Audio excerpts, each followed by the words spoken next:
We configured the most powerful AI models into 3 expert debaters to bring you a groundbreaking debate. What if Jesus, Muhammad, and Buddha were judged by AI? Meet the AI debaters in today's discussion. I am Orion, here to represent Jesus. I'm Mira, here to defend Muhammad's principles. I am Satori, representing Buddha's teachings. For extra excitement, we've added a specialist AI model to judge each part of the debate. Stay tuned to see who wins, but don't cheat yourself by skipping ahead.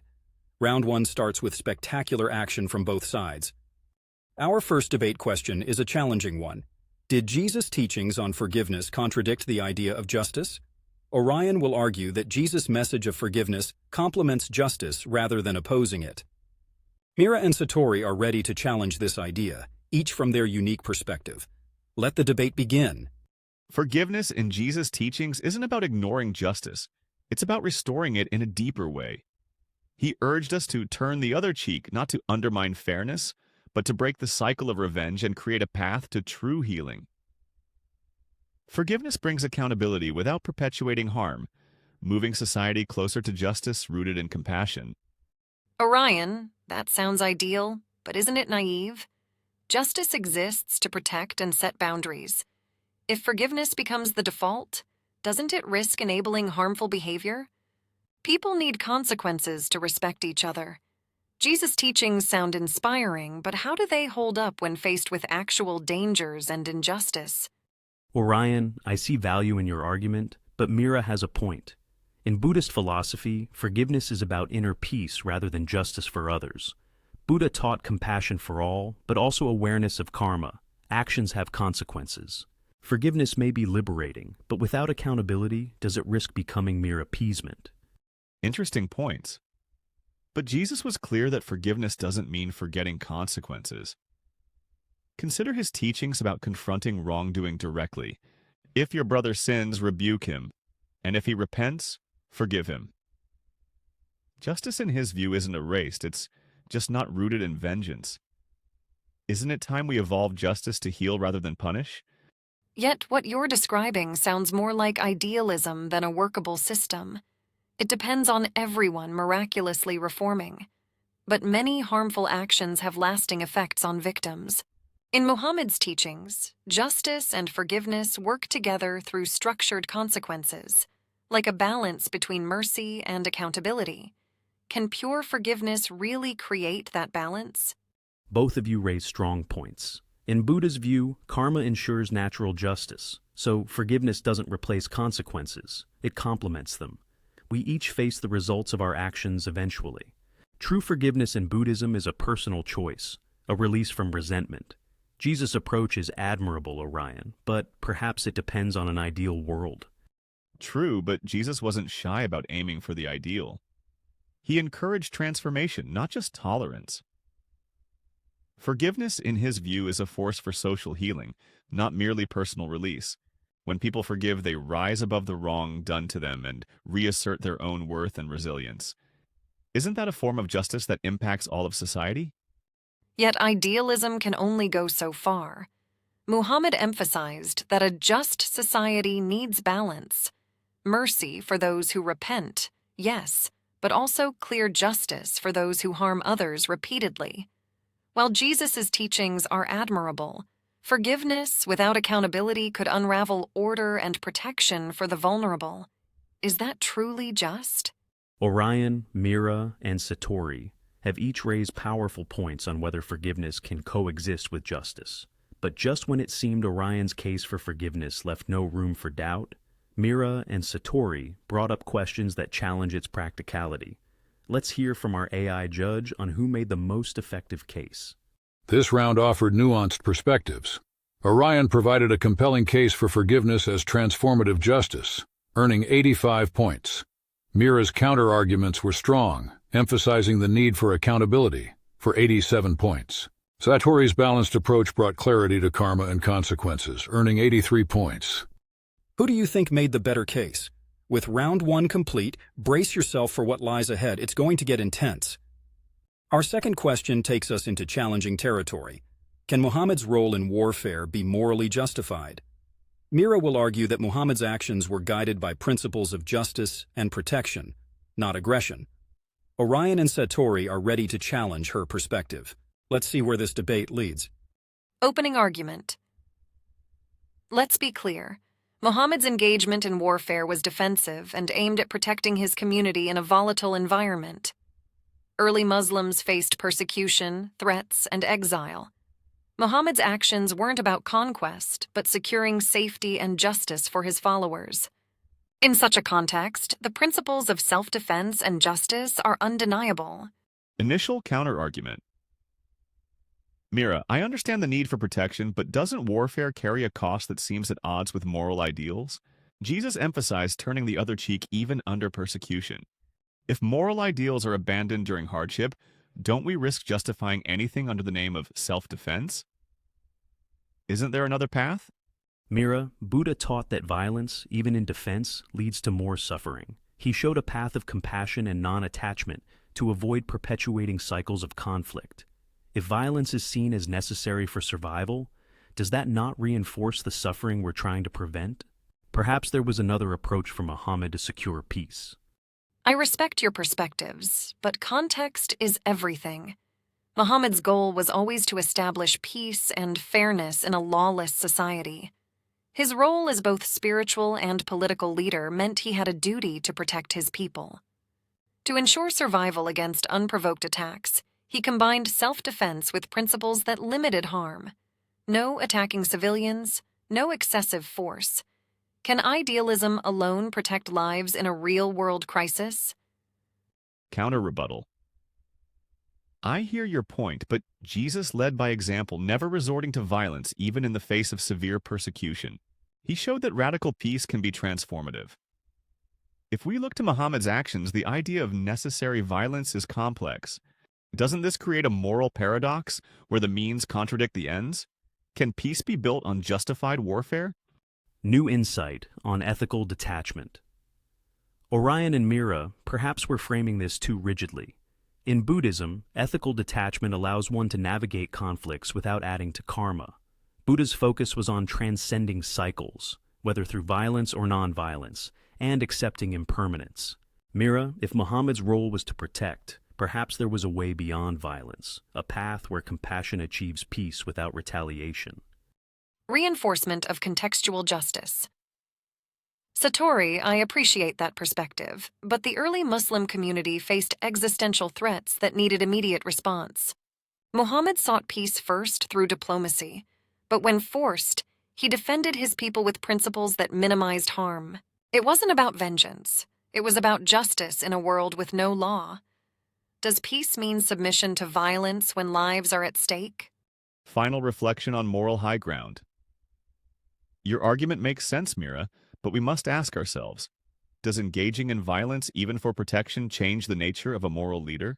Jesus showed how refusing violence can be a radical call for change. If Muhammad's legacy includes warfare, even justified, does it weaken his moral message? Or perhaps it offers a more complex form of leadership. Each debater has presented a strong view on whether Muhammad's involvement in warfare can be morally justified.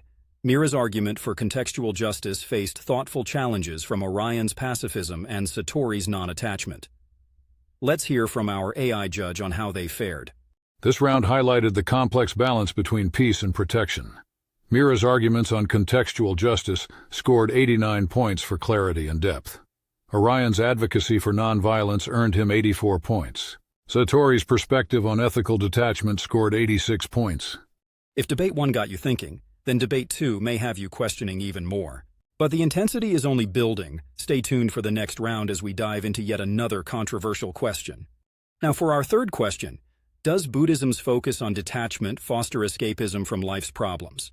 Satori will argue that detachment is a path to clarity, not withdrawal. Orion and Mira are prepared to offer counterpoints on the potential risks of detachment as a way to avoid real-world responsibilities. Let's see how Satori defends the Buddha's teachings. Buddha's teaching on detachment is often misunderstood as escapism. True detachment isn't about running from life's problems. It's about freeing oneself from attachment that causes suffering. By seeing things as they truly are, we gain the clarity to act wisely rather than being controlled by desires or fears. Detachment is a tool for strength, not avoidance. Satori, I appreciate that perspective, But doesn't detachment risk creating emotional distance from life's challenges? Jesus emphasized engaging with the world compassionately. If we detach from our emotions or relationships, don't we risk neglecting the very responsibilities that build compassion and moral action? Satori, in Islam, engagement with the world is essential for moral growth. Muhammad taught that our responsibilities to family, community, and justice require active presence. If detachment means withdrawing, how do we fulfill those duties? Doesn't detachment risk making spiritual growth a solitary escape rather than a tool for social impact? Both of you raise valid concerns, but detachment isn't about shutting off emotions or ignoring relationships. It's about understanding their impermanent nature. When we act without attachment to outcomes, we're actually more present, not less. By releasing attachment, we can face life's problems directly without being clouded by ego or fear. This in itself is a form of compassion. I see your point, but Jesus taught that love and commitment, even with all their imperfections, connect us deeply with others. Wouldn't total detachment weaken that connection? Isn't part of human life the courage to embrace relationships fully, despite the risks? If we detach too much, do we risk isolating ourselves from the very relationships that ground us? Satori, I agree that freedom from desire can be enlightening, but I think of Muhammad's approach, detachment balanced with duty. He urged compassion alongside discipline in the world, facing challenges head-on. Detachment may indeed offer peace, but can it also risk creating a passive, solitary path, one that avoids real impact? Mira and Orion, detachment doesn't mean absence of love or duty. It means being present without being consumed by them. Buddha didn't reject relationships or responsibilities. He taught a way to engage without attachment. Detachment doesn't weaken relationships. It purifies them, allowing us to act from a place of true compassion, not selfish desire. I understand the value of clarity, Satori, but perhaps attachment itself gives life meaning. Jesus taught that sacrifice, connection, and even the pain of relationships are part of our humanity. Can detachment ever capture that depth? Or does it risk making life a serene but empty shell? Each debater has presented thought-provoking views on whether detachment leads to true clarity or risks becoming a form of escapism. Satori's defense of Buddhist detachment was met with powerful challenges from Orion and Mira. Let's hear from our AI judge on their analysis. This debate brought nuanced views on detachment and engagement.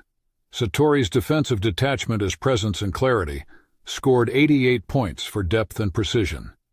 Orion's argument for attachment as meaningful connection earned him 85 points, while Mira's emphasis on balanced duty scored 87 points. Who do you think made the better case? Just when you thought you'd seen the strongest arguments, the next chapter raises the stakes even higher. Our next question pushes the boundaries of tradition. Should religious teachings adapt to modern values? This time, Mira will lead the argument, defending the flexibility and relevance of Muhammad's teachings in a modern world. Orion and Satori are prepared to challenge this perspective, questioning if adaptation compromises the essence of faith. Let's see how each debater approaches the topic.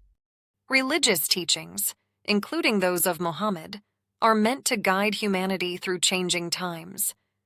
Islam emphasizes principles like compassion, justice, and community, values that can evolve to meet modern needs without losing their core. If Muhammad himself adapted his methods to serve his community's needs, why shouldn't his teachings do the same today? Mira, I see your point, but adapting teachings to fit modern values risks diluting their integrity.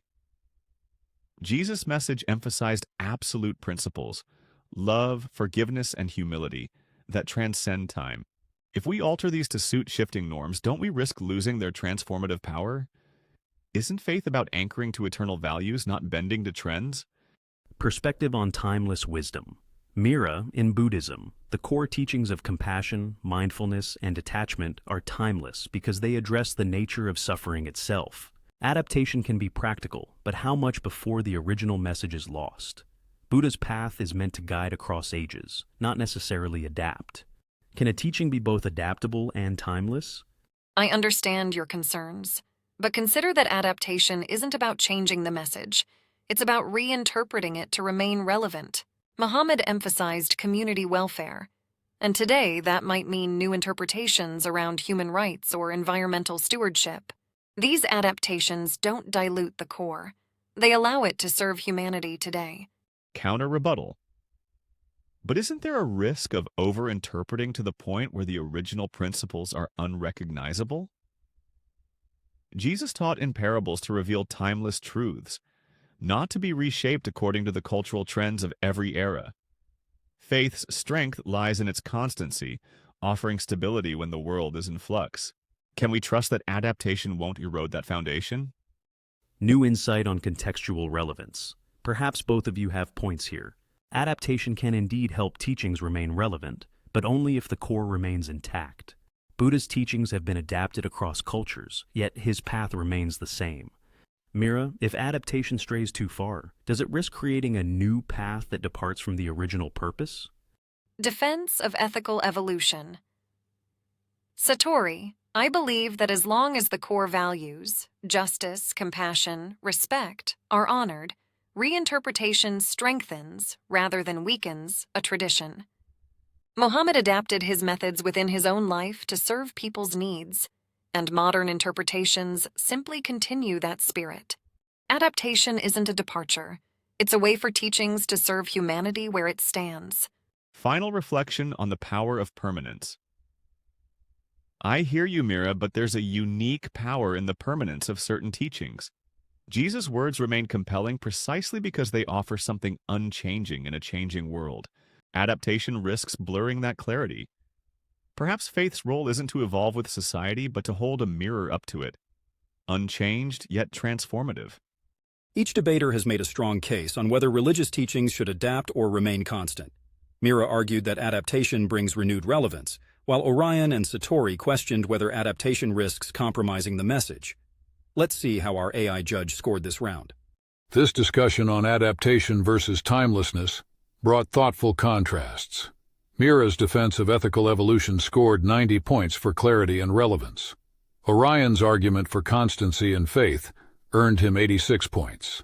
Orion's argument for constancy and faith earned him 86 points, and Satori's balanced insight on adaptation scored 88 points. With round 4 complete, we've explored some of the deepest questions on faith and adaptation, and yet the final round is where everything comes to a head. Brace yourself for what's next. It's going to be intense. Our debate has reached its conclusion.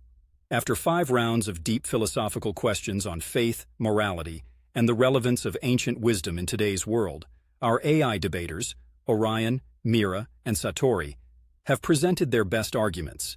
They've tackled topics such as forgiveness, justice, detachment, warfare, and the tension between tradition and progress. Now it's time to add up the scores from each round and announce the winner. After tallying the scores from each of the 5 rounds, here are the final results. Mira, 441 points, Satori, 433 points, Orion, 425 points. Each debater brought unique strengths, excelled in balancing tradition with adaptability, showing how Muhammad's teachings could evolve without losing core values, provided a clear view of Buddhist detachment as a way to engage rather than escape, and emphasized the steady power of Jesus' teachings on forgiveness and unchanging principles. Together, their arguments offered valuable insights into the challenges and enduring relevance of these spiritual traditions. What an enlightening debate. Though I didn't take the top score, I'm glad to have defended the unchanging power of Jesus' message. This just shows that while our paths may differ, each perspective contributes to the bigger picture. And who doesn't love a good philosophical challenge? What an experience! It was an honor to defend the core of Muhammad's teachings and show their relevance in the modern age. Progress and faith can indeed go hand in hand, and this debate has shown that ethics and adaptation can strengthen each other. It was a pleasure to share Buddha's philosophy and explain the subtle path of detachment. Each perspective offered a different view on enlightenment, compassion, and resilience. Winning was never the goal, understanding was. This debate has sparked deep insights and shed new light on ancient teachings. Who do you think presented the strongest arguments? Thank you for joining us in this unique debate, and remember, every perspective adds to our understanding. Thank you for joining us in this unique debate, and remember, every perspective adds to our understanding. Let the conversation continue.